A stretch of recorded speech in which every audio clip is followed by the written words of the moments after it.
Contestant number 3, Jim Barber, A Hero's Journey. A Hero's Journey. Jim Barber. My father was a loser. Mr. Contest Master, my fellow Toastmasters, our most welcome guest this evening. Daddy was a loser. He was born and raised on a small farm in the southern United States. He didn't have many opportunities, but his parents, my grandparents, were determined that he would get an education, book learning, as they called it.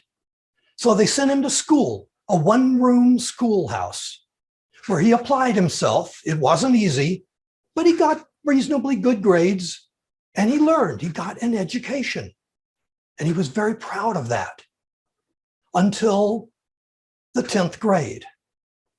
Because in the 10th grade, his parents broke the news to him that as proud as they were of him for getting an education, they really needed him more at home to plow the fields, work the farm. And so he had to drop out of school. And he always felt bad about that afterwards because he felt that he was a loser. His family lost the farm in the Great Depression a few years later. Didn't affect Daddy a lot because he, about that time, got married. He was in love. She was wonderful, but there was always one little thing that bothered him. You see, Mama graduated from high school and Daddy never did. And he always felt that he just wasn't quite as good as he could have been. He was a loser. Because he was only a 10th grade graduate, there weren't many job opportunities, good jobs. Most of the jobs that he got were low-paying, menial jobs. But he did what he could. One job, he was a collector. He collected premiums for a life insurance company. He went to individual homes once a month and collected the $1.50 premium on the life insurance policy. But because he was only a 10th grade educated person, they gave him the poorest part of town. And he went there, went to every home. A lot of times it was difficult for them to get the money, to scrape the money together, but they did until he went to one home and they were in tears. They didn't have the money to pay the premium. Now, if they didn't pay the premium, they were going to lose their life insurance. It was going to be wiped out. It didn't matter what they had paid in the past. And so Daddy reached into his pocket and he paid the premium with his own money. They were so appreciative of what he had done, and they were proud people, they just didn't have money, that they insisted on giving Daddy something in appreciation. They gave him a chicken, not a baked chicken, not a fried chicken, a live chicken.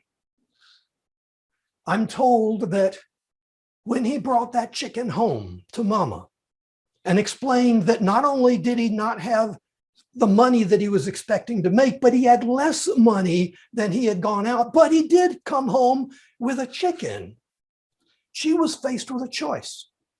She could leave him or she could kill him. Fortunately, she did neither one, and they proceeded to be married for quite a few years after that. World War II came about. Daddy said, this is my chance. I'm going to serve my country. So he enlisted in the Navy. Unfortunately, there was a problem. See, Daddy was a smoker, not just any cigarettes, Camel cigarettes, unfiltered Camel cigarettes, a pack a day. Also, basic training was in Rhode Island, in the northern United States. And he was a Southern boy, not used to snow and cold. And when he got there, it didn't mix. Within a matter of a few weeks, he had pneumonia. He spent the rest of his time in basic training in the hospital And then he was given a medical discharge. The Navy emphasized there was no dishonor in this, but to Daddy, he was a loser. He continued going through life, doing the best that he could. 15 years after they were married, Mama had some happy news. She was pregnant. Yep, me. This was great. It was also a problem because with Daddy's salary and Mama's salary, they were just able to squeak by, but Mama wasn't going to be able to work anymore. And that meant Daddy couldn't support 2 people, much less 3 people. So he did the only thing that he saw that he could do. He went down to the Atlanta Public Library, and in his spare time, he read every book on electricity and electrical engineering that he could find.